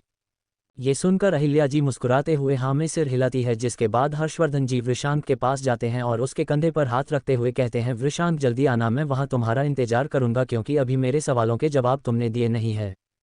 ये सुनकर वृषांक कहता है, जी मामा जी, मैं भी यहाँ से कल या शायद परसों निकलूंगा। ये सुनकर हर्षवर्धन जी कहते हैं, ठीक है मैं चलता हूँ। ये बोलकर वो वहाँ से निकल जाते हैं। उन्हें विदा कर सब लोग अंदर ही जा रहे होते हैं कि तभी वृषांक का फ़ोन बजता है, जिसे देखकर वृषांक के चेहरे पर मुस्कुराहट आ जाती है। तो क्या होगा आगे और किसका फ़ोन था जिसे देखकर वृषांक मुस्कुरा रहा था, और क्या प्लान है राकेश के पास बर्मन से बचने का? 146 महेंद्र की धमकी। अब आगे हर्षवर्धन जी वृषांक को जल्दी वापस आने का कहकर वहां से निकल जाते हैं, जिसे देखकर सब लोग अंदर जाने लगते हैं। तभी वृषांक का फ़ोन बजता है, जिसे देखकर उसके चेहरे पर एक मुस्कुराहट आ जाती है। वो सबसे कहता है, आप लोग अंदर चलो, मैं ज़रा बात करके आता हूँ। ये बोलकर वो कुछ दूर चला जाता है, जहाँ जाकर वो फ़ोन उठाता है और कहता है, हाँ विशाल बोलो क्या बात है? जिस पर विशाल कहता है, सर आज महेंद्र बर्मन वाले प्रोजेक्ट की कोटेशन ओपन होनी है, हमें आगे क्या करना है? ये सुनकर वृषांक को याद आता है कि हाँ आज तो कोटेशन ओपन होने का दिन है। ये याद आते ही वृषांक के चेहरे पर एक शैतानी मुस्कुराहट आ जाती है और वो विशाल से कहता है, कुछ नहीं, बस अभी कुछ ही देर में तुम महेंद्र बर्मन की कंपनी में फ़ोन करके कहोगे कि हमारी कंपनी ने कुछ परेशानी चल रही है, जिसकी वजह से हम ये प्रोजेक्ट नहीं कर पाएंगे, और अपना नाम वापस ले लो। ये सुनकर विशाल को कुछ समझ नहीं आता कि आखिर वृषांक ऐसा क्यों करने को बोल रहा है। वो विशांक से पूछता है सर मुझे एक बात समझ नहीं आ रही, जब हमें शुरू से यही ये प्रोजेक्ट करना ही नहीं था तो हम लोगों ने कोटेशन ही क्यों डाली, इससे तो हमारी कंपनी का नाम ही खराब होगा ना सर। जिस पर विशांक कहता है कभी कभी कुछ बड़ा करने के लिए कुछ नुकसान उठाने पड़ते हैं, लेकिन सर इससे हमारा क्या फ़ायदा होगा। जिस पर विशांत कहता है विशाल तुम समझे नहीं, अगर हम इस प्रोजेक्ट के लिए कोटेशन नहीं भरते तो राकेश को शक हो जाता है कि हम जरूर कुछ प्लान कर रहे हैं और वो सतर्क हो जाता है और हो सकता है वो कोटेशन ही ना भरता। लेकिन जब हमने ऐसा किया तो ईगो में आकर उसने भी ऐसा ही किया। हॉल की उसके पास इसके अलावा कोई ऑप्शन नहीं था, लेकिन फिर भी मैं श्योर होना चाहता था। अब वो चाह कर भी कुछ नहीं कर पाएगा और ये प्रोजेक्ट उसका हो जाएगा जैसा कि हम चाहते थे। ये सुनकर विशाल कहता है कमाल का प्लान है सर आपका। वैसे सर मैं ये कह रहा था कि मार्ग के आदमियों ने राकेश के सारे गैरकानूनी कामों के सबूत इकट्ठा कर लिए हैं, उनका हमें क्या करना है। जिस पर विशांत कहता है उन्हें अपने पास रखो, जैसा हमने सोचा था हम वैसा ही करेंगे। ये सुनकर विशाल कहता है ठीक है सर जैसा आप कहें। ये बोलकर वो फ़ोन रख देता है। वहीं विशांत अपने आप से कहता है राकेश बजाज अब देखता हूँ तुम्हें मुझसे कौन बचाता है। ये बोलकर वो घर के अंदर चला जाता है। वहीं दूसरी तरफ विशाल विशांत के कहे के मुताबिक कुछ ही देर बाद महेंद्र बर्मन की कंपनी में फ़ोन करके ये कह देता है कि वो ये प्रोजेक्ट नहीं कर पाएगा, जिसे सुनकर महेंद्र बर्मन का सेक्रेटरी कुछ नाराज तो होता है, लेकिन फिर विशाल के समझाने पर मान जाता है और उनका नाम लिस्ट से काट देता है और अपने आप से कहता है मुझे जाकर ये खबर बर्मन सर को देनी होगी। ये सोच वो उनके कैबिन की ओर निकल देता है। एक कैबिन में एक आदमी अपने घुटनों पर बैठे हुए सामने वाले आदमी से अपनी जान की भीख मांगते हुए कहता है सर मुझे माफ़ कर दीजिए सर, आगे से ऐसी गलती नहीं होगी। ये सुनकर सामने बैठा आदमी जो कि लगभग 50-55 साल का होगा, चेहरे पर एक हल्की मुस्कुराहट लिए हुए अपने कुत्ते को खिला रहा था। उसके चेहरे से देखकर कोई नहीं बता सकता था ये वही आदमी है जिसके नाम से अंडरवर्ल्ड भी कांपता है, और ये आदमी और कोई नहीं बल्कि महेंद्र बर्मन ही था। वो अपने कुत्ते को खिलाते हुए कहता है तू जानता है कुंदन की हमारी लाइन में सब कुछ भरोसा ही होता है, जो एक बार टूट गया तो दोबारा कभी नहीं जुड़ता है, और मैं ये मानना है कि एक बार दी गई माफ़ी उस इंसान को दूसरी गलती करने का न्योता देती है, और मैं उनमें से नहीं हूँ जो गलतियाँ करते हैं। फिर तूने सोचा भी कैसे कि तू हमसे गद्दारी करके बच जाएगा। महेंद्र के ये कहते ही उनका एक बॉडीगार्ड कुंदन के गले में रस्सी डालकर उसका गला घोंट देता है, जिससे कुछ ही देर में वो भगवान को प्यारा हो जाता है। वहीं अब तक महेंद्र का सेक्रेटरी भी वहां आ चुका था, उसने भी ये सब देख लिया था, लेकिन उसे इन सब चीज़ों से कोई फ़र्क ही नहीं पड़ा, मानो उसके लिए ये सब आम बात हो। वो कुंदन की लाश को इग्नोर कर महेंद्र के पास आता है और कहता है सर मुझे आपको एक बात बतानी है। ये सुनकर महेंद्र कहता है क्या बात है, जिस पर उसका सेक्रेटरी कहता है सर अभी अभी आर.पी. कंपनी के CEO विशाल का फ़ोन आया था कि उनके कंपनी में कुछ परेशान चल रही है, जिसकी वजह से वो अपना नाम हमारे प्रोजेक्ट से वापस ले रहे हैं। ये सुनकर महेंद्र पूछता है आर.पी. कंपनी ये कौन सी कंपनी है, जिस पर उसका सेक्रेटरी कहता है सर ये कंपनी अभी हाल ही में काफ़ी तेज़ी से ग्रो कर रही है और इसी ने हर्षवर्धन जी के उस रिसोर्ट वाले प्रोजेक्ट को हासिल किया था। ये सुनकर महेंद्र कहता है अच्छा तो ये वो आर.पी. कंपनी है, खैर कोई बात नहीं, वैसे भी हमारे लिए ये सब लोग कोई मायने नहीं रखते। ये सुनकर सेक्रेटरी कहता है ओके सर अब से कुछ ही देर बाद कोटेशन ओपन होगा। ये सुनकर महेंद्र कहता है ठीक है, जब जाना हो हमें बता देना। ये बोलकर महेंद्र अपने काम में बिजी हो जाता है। कुछ ही देर में सब कॉन्फ्रेंस हॉल में इकट्ठा हो जाते हैं, जहां राकेश विशाल को ना पाकर काफ़ी ज़्यादा खुश होता है और उसे ये पता चलता है कि विशाल ने अपना नाम इस प्रोजेक्ट से वापस ले लिया है। फिर तो उसकी खुशी का कोई ठिकाना ही नहीं रहता। कुछ ही देर में महेंद्र भी वहां आ जाता है और मीटिंग शुरू हो जाती है, जहां सब अपना अपना प्रेजेंटेशन देते हैं, और जैसा कि विशांत ने सोचा था ये प्रोजेक्ट राकेश को ही मिलता है। ये देखकर राकेश के चेहरे पर खुशी की एक लहर दौड़ पड़ती है और वो अपने मन में सोचता है विशाल अब तो देख मैं कैसे तेरा सब कुछ तुझसे छीन लूंगा। कुछ ही देर में सारी फॉर्मेलिटी पूरी हो जाती है, जिसके बाद महेंद्र का सेक्रेटरी राकेश के पास आकर कहता है राकेश सर आपको महेंद्र सर ने अपने कैबिन में बुलाया है। ये सुनकर राकेश महेंद्र से मिलने उसके कैबिन में चला जाता है, जहां वो सामने का नज़ारा देखकर अंदर तक हिल जाता है, क्योंकि सामने पूरी फर्श पर खून ही खून था, जो कि कुछ देर पहले कुंदन को टॉर्चर करते वक्त बहा था। ये देखकर राकेश को महेंद्र की क्रूरता का अंदाजा हो जाता है। ये देखकर वो अंदर से छोड़ा डर जाता है, लेकिन वो ये डर अपने चेहरे पर नहीं आने देता। वहीं महेंद्र राकेश को देखकर कहता है ओह मिस्टर राकेश आइए बैठिए। जिसे सुनकर राकेश वहां बैठ जाता है तो महेंद्र राकेश से कहता है तो क्या लेंगे आप, चाय या कॉफ़ी। जिस पर राकेश कहता है जी शुक्रिया, लेकिन मैं कुछ भी नहीं लूँगा। ये सुनकर महेंद्र मुस्कुराते हुए कहता है ठीक है जैसी आपकी मर्जी। फिर एक गहरी सांस लेते हुए कहता है तो फाइनली ये प्रोजेक्ट आपको मिला है, कैसा लग रहा है आपको। ये सुनकर राकेश कहता है सर अच्छा लग रहा है। ये सुनकर महेंद्र कहता है अच्छा लगना ही चाहिए, आखिर प्रोजेक्ट किसका है। लेकिन फिर तुरंत ही सीरियस होते हुए कहता है वैसे मैंने आपको बारे में बहुत कुछ सुना है मिस्टर राकेश, ये भी कि आप कैसे काम करते हैं और ये भी कि आप क्या काम करते हैं। ये सुनकर राकेश के चेहरे की हंसी गायब हो जाती है और वो कुछ नहीं कह पाता। वहीं महेंद्र आगे कहता है, देखिए मिस्टर राकेश, मैं सीधी बात करता हूँ, मुझे आपके काम से कोई मतलब नहीं, लेकिन जो आपने हर्षवर्धन जी के साथ करना चाहता था, अगर आपने मेरे साथ करने की सोची तो हर्षवर्धन जी तो बहुत सीधे आदमी हैं, उन्होंने कुछ नहीं किया, लेकिन मैं सीधा आदमी नहीं हूँ, आप समझ रहे हैं ना मैं क्या कहना चाह रहा हूँ। अंडरवर्ल्ड में होते हुए भी मैं कभी अपने बिजनेस पर इसकी आंच तक नहीं आने दी, तो मैं बस आपसे यही कहना चाहता हूं कि आप कुछ भी करें, इससे मुझे मतलब नहीं, लेकिन मेरे प्रोजेक्ट पर आपके काम का असर नहीं पड़ना चाहिए, वरना उसके बाद आप जो असर होगा उसे आप सह नहीं पाएंगे। ये सुनकर राकेश डर जाता है और हकलाते हुए कहता है, जी महेंद्र जी, जैसा आप कहें। ये सुनकर महेंद्र कहता है, ठीक है, अब आप जा सकते हैं और प्रोजेक्ट की तैयारी कीजिए। ये सुनकर राकेश फौरन वहां से निकल जाता है और बाहर आकर एक गहरी सांस लेते हुए कहता है, साला पूरा पागल ही आदमी है, मुझे डराने चला था। ये बोलकर वो वहां से निकल जाता है। वहीं उज्जैन में वृषांक अपने परिवार के साथ बैठकर लंच कर रहा था जब वृषांक के फ़ोन पर मैसेज आता है, जिसे ओपन करके वृषांक देखता है तो वो मैसेज विशाल का था, जिसने लिखा था, प्लान सक्सेसफुल। ये देखकर वृषांक के चेहरे पर मुस्कुराहट आ जाती है और वो अपना फ़ोन वापस रखकर अपने परिवार के साथ खाना खाने में बिजी हो जाता है। 147 कंगन। अब आगे वृषांक विशाल का मैसेज देखकर मुस्कुराने लगता है और अपने मन में कहता है, फंस गई मछली जाल में। राकेश बजाज, अब देखता हूं तू मुझसे कैसे बचता है। ये सोचकर वो सबके साथ वापस से खाना खाने लगता है। 2-3 दिन अपने घर में सबके साथ वक्त बिताने के बाद वृषांक को अब वहां से निकलना था, क्योंकि काम का काफ़ी ज़्यादा लॉस हो रहा था। ये सुनकर अहिल्या जी और ऋषि जी मायूस हो जाते हैं, जिसे देखकर वृषांक कहता है, अरे माँ पापा, आप लोग दुखी क्यों हो रहे हैं? मैं कौन सा लंदन जा रहा हूँ जहाँ आप लोग नहीं आ पाएंगे, इंदौर ही तो जा रहा हूँ। ये सुनकर अहिल्या जी कहती है, तुम हम दोनों का दुख नहीं समझोगे ऋषि, जब तुम पेरेंट्स बनोगे तब तुम्हें हमारा दुख समझ आएगा। ये सुनकर वृषांक कहता है, ठीक है माँ, लेकिन अभी आप लोग ऐसे दुखी मत होइए वरना मैं जा नहीं पाऊंगा। ये सुनकर अहिल्या जी और ऋषि जी मुस्कुरा देते हैं। वृषांक वहां से अपने रूम में चला जाता है, जिसके बाद अहिल्या जी ऋषि जी से कहती है, सुनिए भाव्या हमारे घर पहली बार आई है, हमें उसे कुछ देना चाहिए। ये सुनकर ऋषि जी कहते हैं, लेकिन हम उसे क्या दे सकते हैं? ये सुनकर अहिल्या जी कुछ सोचते हुए मुस्कुराती है और कहती है, मुझे पता है उसे क्या देना है। ये सुनकर ऋषि जी पूछते हैं, ऐसा क्या देने वाली है आप भाव्या को? ये सुनकर अहिल्या जी ऋषि जी के कानों में कुछ बताती है, जिसे सुनकर ऋषि जी कहते हैं, क्या ऐसा करना ठीक रहेगा? जिस पर अहिल्या जी कहती है, मैं आपको बताया था ना, हर्षू ने क्या बताया था भावेश जी के बारे में कि उन्हें तो वृषांक पहले से ही पसंद है, तो हम जो कर रहे हैं वो सही है, इससे उन्हें भी पता चल जाएगा कि हमें भी उनकी बेटी भाव्या पसंद है। ये सुनकर ऋषि जी कहते हैं, आपको जैसा ठीक लगे कीजिए।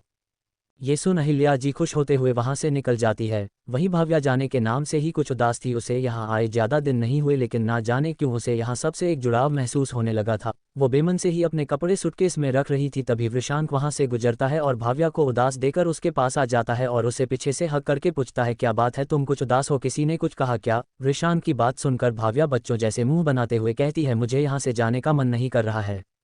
ये सुनकर वृषांक के चेहरे पर स्माइल आ जाती है और वो मुस्कुराते हुए भाव्या के गले पर किस करते हुए कहता है, इसने उदास होने वाली क्या बात है, तुम्हारा जब मन हो मुझे बता देना, मैं तुम्हें यहाँ लेकर आ जाऊंगा। ये सुनकर भाव्या कहती है, फिर भी ना जाने क्यों माँ पापा शिवी, इन सब से एक अलग सा जुड़ाव हो गया है, मेरी इन सब को छोड़कर जाने का मन नहीं कर रहा। ये सुनकर वृषांक उसे अपनी साइड करके शरारती स्माइल करते हुए कहता है, क्या बात है मिस भाव्या, आपको सास ससुर नंद इतनी पसंद आ गई कि आपको उन्हें छोड़कर जाने का मन ही नहीं हो रहा? ये तो अजीब बात है, आजकल की बहुएं तो अपनी सास ससुर से हमेशा दूर ही भागती रहती है और नंद तो उनकी सबसे बड़ी दुश्मन होती है, ऐसे में तुम्हें अपने सास ससुर और नंद प्यारे लगने लगे हैं।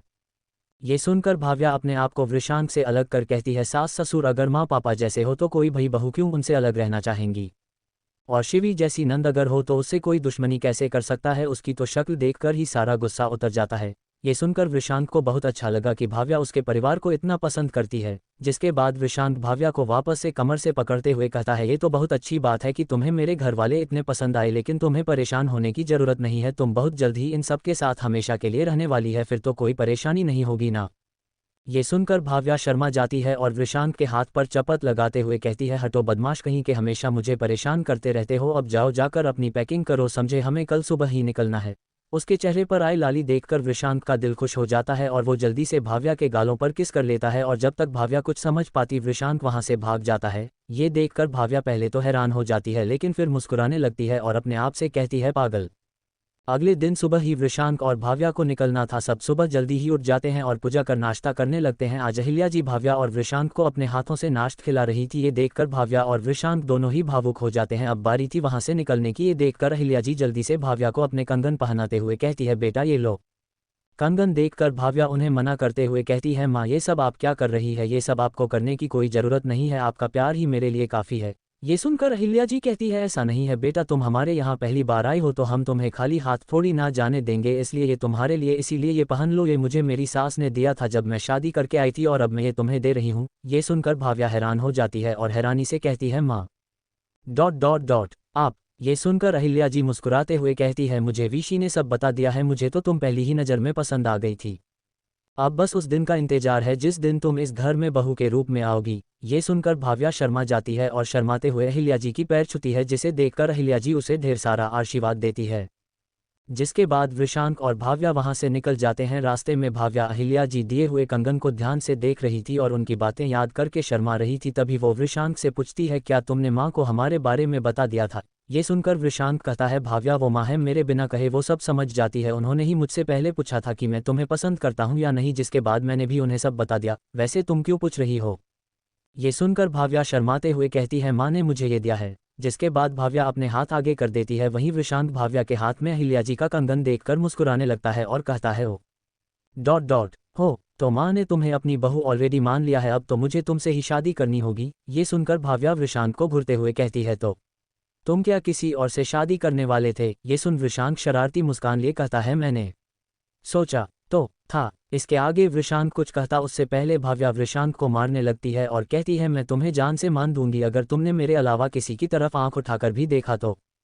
ये सुनकर भाव्या शर्माते हुए कहती है, माँ ने मुझे ये दिया है। जिसके बाद भाव्या अपने हाथ आगे कर देती है। वहीं वृषांक भाव्या के हाथ में अहिल्या जी का कंगन देखकर मुस्कुराने लगता है और कहता है, हो तो माँ ने तुम्हें अपनी बहू ऑलरेडी मान लिया है, अब तो मुझे तुमसे ही शादी करनी होगी। ये सुनकर भाव्या वृषांक को घूरते हुए कहती है, तो तुम क्या किसी और से शादी करने वाले थे? ये सुन वृषांक शरारती मुस्कान लिए कहता है, मैंने सोचा तो था। इसके आगे वृषांक कुछ कहता उससे पहले भाव्या वृषांक को मारने लगती है और कहती है, मैं तुम्हें जान से मान दूंगी अगर तुमने मेरे अलावा किसी की तरफ आंख उठाकर भी देखा तो। ये सुनकर वृषांक हंसने लगता है और कहता है, अरे मारो मत, मैं तो मजाक कर रहा था, वैसे भी तुम्हारे अलावा मुझे वैसे भी कोई नहीं दिखता है। ये सुनकर भाव्या उसे मारना बंद करती है और कहती है, वेरी गुड, आगे से ऐसा कहना, फिर देखना मैं क्या करती हूँ। ये सुनकर वृषांक भाव्या का हाथ पकड़कर उसे किस करते हुए कहता है, ऐसा वक्त कभी नहीं आएगा मेरी जान। और आगे देखकर कार चलाने लगता है। शाम होते होते दोनों लोग घर पहुंच जाते हैं, जहां उन्हें भावेश और कौशल्या जी हॉल में ही बैठे हुए मिल जाते हैं। उन्हें देखकर वृषांक उनके पैर छूता है और फ्रेश होने चला जाता है। वहीं भाव्या चाहते हुए जाकर दोनों के गले लग जाती है, जिसे देखकर भावेश जी पूछते हैं, तो भाव्या बेटा कैसी रही आपकी दिवाली? जिस पर भाव्या चाहते हुए कहती है, पापा मैं आपको क्या बताऊं, मुझे ना वहाँ बहुत मजा आया, वहाँ सारे ही लोग बहुत अच्छे हैं पापा, स्पेशली माँ, वो तो बहुत ही ज़्यादा अच्छी है, पापा जी तो बिल्कुल आपके जैसे हैं, और शिवी वो तो सबसे ज़्यादा अच्छी है, हमेशा मुझे हंसाती रहती है। भाव्या के मुंह से वृषांक के परिवार वालों की तारीफ सुनकर भावेश जी और कौशल्या जी काफी खुश हो जाते हैं। लेकिन तभी कौशल्या जी नजर भाव्या के हाथों पर जाती है। उसके हाथों में कंगन देखकर वो भाव्या से पूछती है, भाव्या ये कंगन तुम्हें किसने दिए? तुम्हारे पास तो ऐसा कोई कंगन नहीं है। ये सुनकर भाव्या कहती है, अरे माँ ये तो अहिल्या माँ ने मुझे दिया है, आते वक्त मैंने तो मना भी किया था, लेकिन वो बोली कि पहली बार आए हो इसलिए ये कंगन दे रही हूँ, ये कंगन उन्हें उनकी सास ने दिए थे। ये बोलकर भाव्या वहां से अपने रूम में चली गई। वहीं ये सुनकर कौशल्या जी खुश हो गई और मुस्कुराने लगी। ये देखकर भावेश जी पूछते हैं, क्या बात है कौशल्या जी, आप मुस्कुरा क्यों रही है? ये सुनकर कौशल्या जी कहती है, मुबारक हो भावेश जी, वृषांक के परिवार को हमारी बेटी पसंद आ चुकी है, अब तो बस हमें इन दोनों का रिश्ता पक्का करना है। ये सुनकर भावेश जी पूछते हैं, और ये आपको कैसे पता चल गया? ये सुनकर कौशल्या जी कहती है, आप मर्द लोग कुछ नहीं समझते, वृषांक की मां ने भाव्या को अपनी सास के दिए हुए कंगन दिए हैं, इसका मतलब समझते हैं आप? ये सुनकर भावेश जी पूछते हैं, क्या मतलब है इसका? जिस पर कौशल्या जी कहती है, जब मैं शादी करके आपके घर आई थी तो माँ ने भी मुझे कंगन दिए थे, ये कहते हुए कि जब मुझे मेरी बहू या बेटी हो तो मैं ये उसे दे दूँ। वैसे ही वृषांक की मां ने भी भाव्या को अपनी बहू के रूप स्वीकार कर लिया है, जिसकी वजह से उन्होंने अपनी सास के दिए हुए कंगन दिए हैं। ये सुनकर भावेश जी कहते हैं, अच्छा फिर को बहुत अच्छी बात है, अब हमें ज़्यादा कुछ नहीं करना पड़ेगा। ये सुनकर कौशल्या जी मुस्कुराने लगती है। तो क्या होगा आगे और क्या करने वाला है वृषांक आगे राकेश के खिलाफ? क्या वो इसमें कामयाब हो पाएगा या फिर एक बार फिर राकेश वृषांक को मात दे देगा? जानने के लिए पढ़ते रहिए हमारी कहानी, जिसका नाम है rebirth of love and trust. मिलते हैं अगले भाग में, तब तक के लिए नमस्कार। तो क्या होगा आगे और क्या करने वाला है वृषांक आगे राकेश के खिलाफ? क्या वो इसमें कामयाब हो पाएगा या फिर एक बार फिर राकेश वृषांक को मात दे देगा? 148 लिफाफा। अब आगे वृषांक अगले दिन अपने ऑफिस जाता है जहां विशाल उसे सारी बात बताता है, जिसे सुनकर वृषांक के चेहरे पर एक खतरनाक स्माइल आ जाती है और वो मुस्कुराते हुए कहता है, बहुत अच्छे, अब बस इंतजार कर। जैसे ही वो मार्केट से पैसे उठाता है और अपना प्रोजेक्ट शुरू करता है, वैसे ही उसके सारे कारनामों की खबर सब जगह फैला दो। ये सुनकर विशाल ओके सर कहकर वहां से चला जाता है। वहीं दूसरी तरफ हर्षवर्धन जी जैसे ही वापस आते हैं, वैसे ही उन्हें किसी काम के सिलसिले में लंदन जाना पड़ता है, तो वो वृषांक से बात नहीं कर पाते और ना ही उसकी सच्चाई जान पाते हैं। धीरे धीरे इस बात को 2 महीने बीत जाते हैं। अब तक राकेश ने मार्केट से 400 करोड़ रुपए उठा लिए थे और उसका प्रोजेक्ट भी शुरू हो गया था। ये देखकर विशाल पूछता है, सर क्या अब हमें अपना अगला कदम उठाना चाहिए? ये सुनकर वृषांक आराम से अपनी कुर्सी पर बैठते हुए कहता है, बिल्कुल, उसके काले कारनामों की सच्चाई अगले दिन सब जगह होनी चाहिए। ये सुनकर विशाल वहां से जाने लगता है। वहीं वृषांक कुछ सोचते हुए कहता है, 1 मिनट विशाल... ये सुनकर विशाल रुक जाता है और पूछता है, जी सर, क्या आपको कुछ और कहना है? जिस पर वृषांक कहता है, एक बात बताओ, वो समीर वाला लिफाफा अभी भी तुम्हारे पास है ना?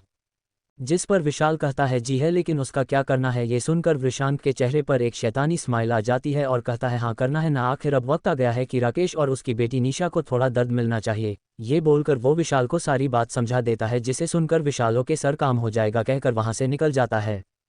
वहीं वृषांक अपनी चेयर से उठकर राकेश की कंपनी को देखते हुए कहता है, राकेश की का सूरज तेरे लिए बर्बादी लेकर आना वाला है, तैयार हो जा, अब तब तूने तो सबके साथ किया था, कल वही सब तेरे साथ होने वाला है।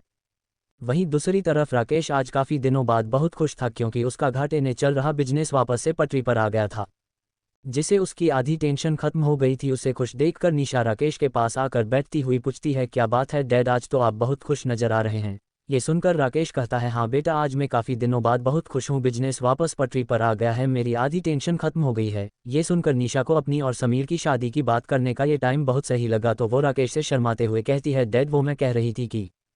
वहीं राकेश निशा को शर्माते हुए देखकर समझ जाता है कि निशा किस बारे में बात करना चाहती है। वो हंसते हुए कहते हैं, मैं समझ गया बेटी, तुम किस बारे में बात करने जा रही हो, एक काम करो, कल समीर को बुलाओ, मैं खुद उससे इस बारे में बात करना चाहता हूँ। ये सुनकर निशा खुश हो जाती है और राकेश को गले लगाते हुए कहती है, thank you dad, you are the best. ये सुनकर राकेश मुस्कुराने लगता है। अब उन्हें क्या पता कि कल कौन से भूचाल उनकी जिंदगी में आने वाला है। अगले दिन की सुबह राकेश की जिंदगी में एक अलग ही भूचाल लाती है। अभी वो सोकर उठा ही था कि उसका फ़ोन लगातार बजने लगता है। जैसे ही वो फ़ोन उठाता है, उधर से किसी की आवाज़ आती है, मिस्टर राकेश, क्या सच में आपके शरीफ और भोले भाले चेहरे के पीछे इतना गिरा हुआ और घिनौना इंसान छिपा था? मिस्टर राकेश, बताइए, का सच में आप ऐसे काम भी करते हैं? ये सुनकर राकेश पहले तो समझ ही नहीं पाता है कि ये है कौन और ये क्या बकवास कर रहा है। वो गुस्से से चिल्लाते हुए कहता है, ये क्या बकवास कर रहे हो और हो कौन तुम? ये सुनकर वो इंसान ताना मारते हुए कहता है, वाह राकेश साहब, आप करे तो महान, हमने बोल दिया तो हम बकवास कर रहे हैं, अब आपका सच सबको पता चल चुका है। राकेश साहब, तो अपना ये अच्छा बनने का ढोंग बंद कीजिए। ये सुनकर राकेश गुस्से से फ़ोन काट देता है और सोचने लगता है, ये था कौन और ये किस सच्चाई की बात कर रहा था। अभी वो ये सोच ही रहा था, तभी उसे निशा की आवाज़ आती है, डैड जल्दी से नीचे आइए। निशा की आवाज़ सुनकर राकेश जल्दी से नीचे जाता है और पूछता है, क्या हुआ, क्यों सुबह सुबह इतना शोर मचा रही हो? ये सुनकर निशा घबराते हुए सामने देखने का इशारा करती है, जिसे देखकर जब राकेश की नज़र सामने टीवी पर चल रहे न्यूज़ पर जाती है, तो उसके पैरों तले ज़मीन ही खिसक जाती है। सामने टीवी पर उसके सारे काले कारनामे दिखाए जा रहे थे, यहाँ तक उसके सारे गैरकानूनी अड्डों पर भी पुलिस की रेड पड़ चुकी थी, जिससे उसका न सिर्फ करोड़ों का नुकसान हुआ था, बल्कि उसकी असलियत पूरी दुनिया के सामने आ गई थी। अब उसे उस फ़ोन पर कही उस आदमी की बात समझ आ रही थी कि क्यों वो आदमी ऐसा कह रहा था। अब वो इस शौक से पूरी तरह उबर भी नहीं पाया था कि तभी उसका नौकर आकर एक लिफाफा देते हुए कहता है, साहब, अभी अभी ये कोई आदमी देकर गया है। ये सुनकर राकेश और ज़्यादा परेशान हो जाता है। अभी ये सारी चीज़ें क्या कम थी जो अब ये लेटर भी तो होगा आगे, आखिर कौन देकर गया था वो लिफाफा और क्या था उस लिफाफे में? क्या सच में राकेश इस मुसीबत से निकल पाएगा या फिर ये उसका अंत है? 149 नीना के कर्म। अब आगे राकेश अपने बारे में न्यूज़ पर चल रही खबरों को देखकर पहले ही काफ़ी ज़्यादा टेंशन में था। उसे समझ नहीं आ रहा था किसी उसके सारे काले धंधों के बारे में पता कैसे चला होगा, और तो और सारे सबूतों के साथ। ऐसा कैसे हो सकता है और आखिर कर कौन सकता है ऐसा? वो अभी यही सब सोच रहा था कि उसका नौकर हाथ में एक लिफाफा लिए आता है और कहता है, साहब, बाहर एक आदमी ये लिफाफा देकर गया है और बोला इस अपने साहब को दे देना। ये सुनकर निशा और राकेश दोनों ही कुछ परेशान हो जाते हैं। पहले ही इतनी सारी टेंशन क्या कम थी जो अब ये लिफाफा भी आ गया। उस लिफाफे को देखते हुए राकेश सोच रहा था, आखिर क्या होगा इस लिफाफे में? निशा भी राकेश से यही पूछती है, डैड क्या होगा इस लिफाफे में? ये सुनकर राकेश कहता है, अब ये तो इसे खोलने के बाद ही पता चलेगा, चलो खोलते हैं इसे। ये बोलकर राकेश अपने धड़कते दिल के साथ उस लिफाफे को खोलने लगता है और जैसे ही उस लिफाफे की रखी चीज़ों को देखता है, उसके आंखों में खून उतर आता है। वो गुस्से से चिल्लाते हुए कहता है, समीर। वहीं निशा समीर का नाम सुनकर हैरान हो जाती है और पूछती है, क्या बात है, आप इतने गुस्से में क्यों लग रहे हैं, ऐसा क्या है इस लिफाफे में? निशा की बात सुनकर राकेश थोड़ा हड़बड़ा जाता है। वो नहीं चाहता था कि निशा इन सब चीज़ों को देखे। वो जल्दी से उस लिफाफे को अपने पीछे छिपाते हुए कहता है कुछ नहीं बेटा, बस ऐसे ही कुछ चीज़ें, तुम्हारे काम का कुछ नहीं है, तुम जाओ, जाकर नाश्ता रेडी हुआ कि नहीं देखो। निशा राकेश की बात सुनकर श्योर हो जाती है कि जरूर कुछ तो बात है जो डैड उससे छिपा रहे हैं। ये सोचकर वो राकेश से कहती है, डैड मुझे वो लिफाफा दिखाए अभी। ये सुनकर राकेश कहते हैं, अरे मैंने कहा ना कि ऐसा कुछ नहीं है जिसे तुम देख सको। लेकिन अब निशा कहाँ मानने वाली थी। उसने जल्दी से राकेश के हाथ से वो लिफाफा छीन लिया और जब उसने उस लिफाफे में रखी चीज़ें देखी, उसके पैरों तले जमीन ही खिसक गई। उसे ऐसा लग रहा था मानो उसे सांस ही ना आ रही हो। एक पल में ही उसकी पूरी दुनिया ही उजड़ गई थी, क्योंकि उस लिफाफे में समीर की ऐसी तस्वीरें थी, उन लड़कियों के साथ जिनके साथ समीर होटल्स में रात बिताता था, जिसे इंसान देखना तक पसंद ना करे। वहीं उसके परिवार के हालातों के बारे में सारी जानकारी थी कि कैसे उसका पूरा परिवार कर्जे में डूबा हुआ था और कैसे उन लोगों ने प्लान किया था कि राकेश की प्रॉपर्टी मिलते ही वो अपने हालत सुधारेंगे और सुधारते हैं निशा को ठिकाने लगा देंगे। ये सब देखकर निशा को कहीं ना कहीं आज इस बात का एहसास हो रहा था कि उन लोगों को कैसा लगा होगा जिनके साथ निशा ने खुद यही किया था। आज उसे वृषांत की मरते वक्त कही हुई बात याद आ रही थी। निशा, जैसे आज तुमने मुझे धोखा दिया है, देख लेना एक दिन तुम्हें भी कोई ऐसे ही धोखा देगा। तब तुम्हें एहसास होगा कि जब कोई ऐसा जिसे अपनी दिलो जान से प्यार करते हैं धोखा देता है तो कैसा लगता है। वृषांत की कही बात याद करके निशा फुट फुट कर रोने लगती है। उसे इस तरह रोता देखकर राकेश उसे संभालता है और कहता है, निशा बच्चे, तुम्हें उस कमीने धोखेबाज इंसान के लिए रोने कोई ज़रूरत नहीं है, मैं उसे जिंदा नहीं छोड़ूंगा। उसने तुम्हें धोखा देने की सोची भी कैसे? ये सुनकर निशा रोते हुए कहती है, नहीं डैड, ये तो मेरे अपने कर्म हैं जो आज मेरे सामने आकर खड़े हो गए हैं। वृषांत ने सही कहा था डैड, बहुत दर्द होता है जब कोई अपना धोखा देता है। मैंने समीर से सच्चा प्यार किया लेकिन उसने मेरे साथ। ये कहकर वो और ज़्यादा रोने लगी। इंसान चाहे कितना ही कमीना क्यों ना हो, लेकिन अपने बच्चों के आंसू तो उसे भी कमज़ोर बना ही देते हैं। इस वक्त राकेश का भी कुछ ऐसा ही हाल था। उसे समय नहीं आ रहा था कि इस वक्त वो कैसे निशा को संभाले। लेकिन एक बात तो तय थी कि अब वो समीर को जिंदा नहीं छोड़ने वाला था। लेकिन अभी क्या, अभी तो उसकी परेशानियां पर शुरू ही हुई थी। वो अभी समीर के बारे में सोच ही रहा था कि तभी राकेश का फ़ोन दोबारा बजा। ये देखकर राकेश का गुस्सा और ज़्यादा बढ़ गया। उसने फ़ोन देखा तो पाया उसके सेक्रेटरी का फ़ोन आ रहा है। उसने फ़ोन उठाते ही गुस्से से चिल्लाते हुए कहता है, क्या बात है, क्यों मरे जा रहे हो? ये सुनकर सेक्रेटरी पहले तो डर जाता है लेकिन फिर हिम्मत करके बोलता है, वो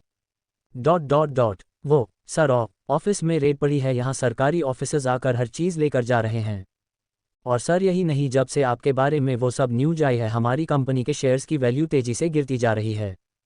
ये सुनकर राकेश और ज़्यादा परेशान हो जाता है। अब उसे अपनी बेटी का दुख नहीं, सिर्फ अपनी कंपनी दिखाई दे रही थी। वो चिल्लाते हुए कहता है, तो तुम वहाँ खड़े खड़े क्या कर रहे हो? उन ऑफिसर्स को पैसों का लालच देकर वहाँ से चलता करो। ये सुनकर सेक्रेटरी कहता है, सर हमारे मैनेजर ने ऐसा करने की कोशिश की थी। ये सुनकर राकेश बिना आगे की बात सुने कहता है, देखा वो तुमसे ज़्यादा समझदार है, पता नहीं तुम्हें मेरा सेक्रेटरी किसने बना दिया। ये सुनकर सेक्रेटरी अपने मन में कहता है, साले तेरी जैसी बेलबुद्धि के साथ काम करने का यही नुकसान है, अपने आगे किसी की बात नहीं सुननी। फिर होश में आते हुए कहता है, सर आगे तो सुनिए। ये सुनकर राकेश कहता है, क्या? तो सेक्रेटरी कहता है, सर उन्होंने उन्हें रिश्वत देने की कोशिश थी, अब इस वक्त वो पुलिस कस्टडी में हैं। ये सुनकर राकेश की बोलती ही बंद हो जाती है। कुछ सोचते हुए वो कहता है, ठीक है तुम एक काम करो, उन्हें जो करना है करने दो, मैं देखता हूँ मैं क्या कर सकता हूँ।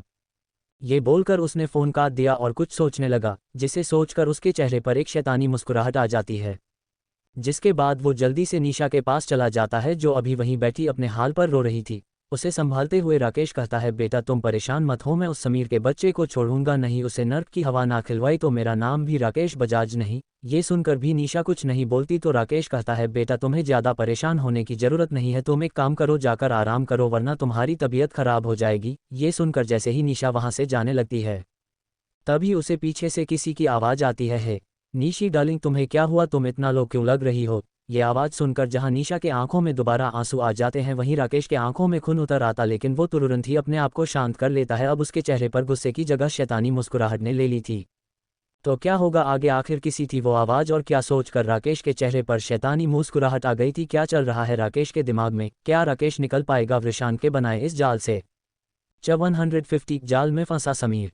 अब आगे राकेश निशा के पास आते हुए कहता है, बच्चे तुम्हें उस कमीने और धोखेबाज इंसान के लिए रोने की कोई ज़रूरत नहीं है, उसे तो मैं जिंदा नहीं छोड़ूंगा। ये बोलकर वो उसे वहां से ले जाने लगते हैं। तभी उन्हें पीछे से आवाज़ सुनाई देती है, हे बेबी कैसी हो? यह आवाज़ सुनकर जहां निशा के आंखों में दोबारा आंसू बहने लगे वहीं राकेश को पहले तो बहुत गुस्सा आया, लेकिन फिर कुछ सोचकर उसके चेहरे पर एक शैतानी स्माइल आ गई। लेकिन फिर गुस्से के भाव लाकर पीछे मुड़ता है तो देखता है वहां समीर आराम से खड़ा मुस्कुरा रहा था, मानो उसे सुबह से क्या भूचाल आया हुआ है उसके बारे में कुछ पता ही नहीं है। असल में तो समीर आज बहुत खुश था क्योंकि उसका प्लान जो आज कामयाब होने जा रहा था। कल जब निशा ने उसे बताया था कि कल राकेश जी ने उसे शादी की बात करने के लिए घर बुलाया है, ये सुनकर तो समीर की खुशी का कोई ठिकाना ही नहीं रहा था। आज जाकर उसका प्लान कामयाब होता नजर आ रहा था। फोन रखने के बाद वो अपने आप से कहता है, बस अब बहुत जल्द मैं राकेश की सारी प्रॉपर्टी का वारिस बन जाऊंगा, उसके बाद मुझे इस निशा की भी कोई ज़रूरत नहीं होगी, उसके बाद तो मैं इसे। ये बोलकर वो ऊपर की तरफ इशारा करते हुए हंसने लगता है। लेकिन अब उसे क्या पता था कि कल उसके साथ क्या होने वाला था। आज सुबह से ही वो राकेश से मिलने के लिए काफ़ी ज़्यादा एक्साइटेड था। वो यहाँ आने के लिए सुबह से ही तैयार होकर बैठा और अब जब वो यहाँ खड़ा था उसे लग रहा था कि बस जल्दी से राकेश निशा का हाथ उसके हाथ में दे दे ताकि उसे जल्दी से प्रॉपर्टी मिल सके। वहीं निशा समीर को देखकर उसके पास गई और जब तक समीर कुछ समझ पाता उससे पहले निशा ने उसे खींचकर 2-4 थप्पड़ लगाते हुए कहता है, क्यों? समीर, क्यों क्यों किया तुमने ऐसा? मेरे साथ क्या कमी रह गई थी मेरे प्यार में जो तुमने मेरे साथ इतना घिनौना मजाक किया? समीर को तो अब तक कुछ भी समझ ही नहीं आ रहा था कि आखिर एकदम से कैसे क्या हो गया। वहीं राकेश भी गुस्से से आते हुए उसने भी समीर को 2-3 चिपका दिए और गुस्से से चिल्लाते हुए कहा, कमीने तेरी हिम्मत कैसे हुई मेरी बेटी को धोखा देने की, यहाँ तक कि तुमने मुझे भी धोखे में रखा। ये सुनकर समीर को कुछ समझ नहीं आता कि ये दोनों क्या बात कर रहे हैं। वो अपने मन में कहता है, ये साला बुढ़ा क्या बकवास किए जा रहा है, कहीं इसे मेरी सच्चाई तो पता नहीं चल गई। तो वो पूछता है, अंकल निशा आप दोनों क्या बात कर रहे हैं, मुझे कुछ समझ नहीं आ रहा है और मैंने तुम्हें कब धोखा दिया? मैं तो तुम्हें धोखा देने के बारे में सोच भी नहीं सकता। जिस पर निशा गुस्से से उस लिफाफे की सारी तस्वीर समीर के मुंह पर फेंकते हुए कहती है, अच्छा तो फिर ये सब क्या है? कह दो ये सब झूठ है। समीर जब उन तस्वीरों को देखता है तो उसके पैरों तले तो जमीन ही खिसक जाती है। उसे यकीन नहीं होता कि आखिर किसी को उसकी ऐसी तस्वीरें कैसे मिल सकती हैं। यही नहीं, उसमें उसके परिवार के हालातों की भी पूरी जानकारी थी। ये देखकर समीर बहुत ज़्यादा घबरा जाता है क्योंकि उसे पता था कि राकेश कितना खतरनाक आदमी है। जब उसे पता चल चुका है कि मैं उसे धोखा दे रहा था उसके पैसों के लिए, तो वो तो मुझे जिंदा नहीं छोड़ेगा। ये सोचकर भी समीर की रूह कांप जाती है। वो अपनी नज़रें उठाकर राकेश की तरफ देखता है तो वो अपनी खूनी आंखों से उसे ही घूरे जा रहा था, जिसे देखकर समीर अंदर तक कांप गया। उसे देखकर समीर तुरंत ही राकेश के पैरों में गिरकर माफ़ी मांगते हुए कहता है, अंकल प्लीज़ अंकल मुझे माफ़ कर दीजिए, मुझसे गलती हो गई, मैं कभी ऐसा करना नहीं चाहता था लेकिन मेरे परिवार के खातिर मुझे ऐसा करना पड़ा। जिसके बाद वो जल्दी से निशा के कदमों में गिरते हुए कहता है, निशा डार्लिंग तुम तो मुझसे प्यार करती हो ना, तुम तो मुझे माफ़ कर दो, मैं आगे से कभी किसी लड़की की तरफ आंख उठाकर भी नहीं देखूंगा, बस एक बार मुझे माफ़ कर दो। समीर की बात सुनकर निशा गुस्से से कहती है, माफ़ कर दूँ और तुझे? फिर शैतानी मुस्कुराहट देते हुए कहती है, समीर धोखा देना एक गलती नहीं बल्कि एक बीमारी है जो जब किसी को हो जाती है ना तो उसका कोई इलाज नहीं होता, उसके खून में ही धोखेबाजी आ जाती है। ये बोलकर वो मुड़ जाती है और बिना समीर की तरफ देखे कहती है, पापा आप जो चाहें इसके साथ कर सकते हैं, मैं आपको नहीं रोकूंगी। ये बोलकर वो अपने कमरे में चली जाती है और जाकर दरवाज़ा बंद करके रोने लगती है। आज उसे वृषांत की याद आ रही थी कि कैसे वो उससे सच्चा प्यार करता था, लेकिन तब निशा ने उसके प्यार की कद्र नहीं की और वैसा ही खुद उसके साथ हो रहा था। आज निशा को समझ आ रहा था कि उस दिन वृषांत को मरते वक्त कैसे लगा होगा।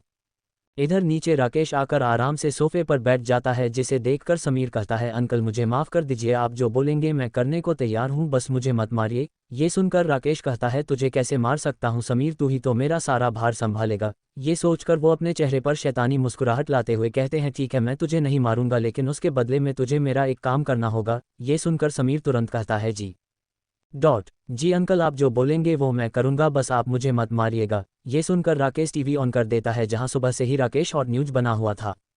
न्यूज देखकर समीर और ज़्यादा शॉक हो जाता है। उसे समझ नहीं आ रहा था कि इस आदमी की इतनी बैंड बजी पड़ी है तो आखिर ये इतना शांत कैसे हो सकता है, जरूर ये कुछ बड़ा करने वाला है। ये सोचकर वो पूछता है, अंकल ये तो बहुत बुरा हुआ, अब क्या होगा और आप मुझे ये क्यों दिखा रहे हैं, इसमें मैं आपकी क्या मदद कर सकता हूँ? ये सुनकर राकेश कहता है, तुम्हें परेशान होने की ज़रूरत नहीं है, वक्त आने पर तुम्हें खुद ब खुद पता चल जाएगा। तब तक घर जाओ और हाँ ये बताने की तो ज़रूरत नहीं है कि अगर तुमने भागने की कोशिश की तो तुम्हें पकड़ना मेरे लिए कोई मुश्किल काम नहीं है, लेकिन उसके बाद मैं तुम्हारे साथ साथ तुम्हारे पूरे परिवार को ख़त्म कर दूंगा। ये सुनकर समीर डरते हुए कहता है, जी अंकल मैं कहीं भागने की कोशिश नहीं करूंगा। ये बोलकर वो जल्दी से वहाँ से निकल जाता है।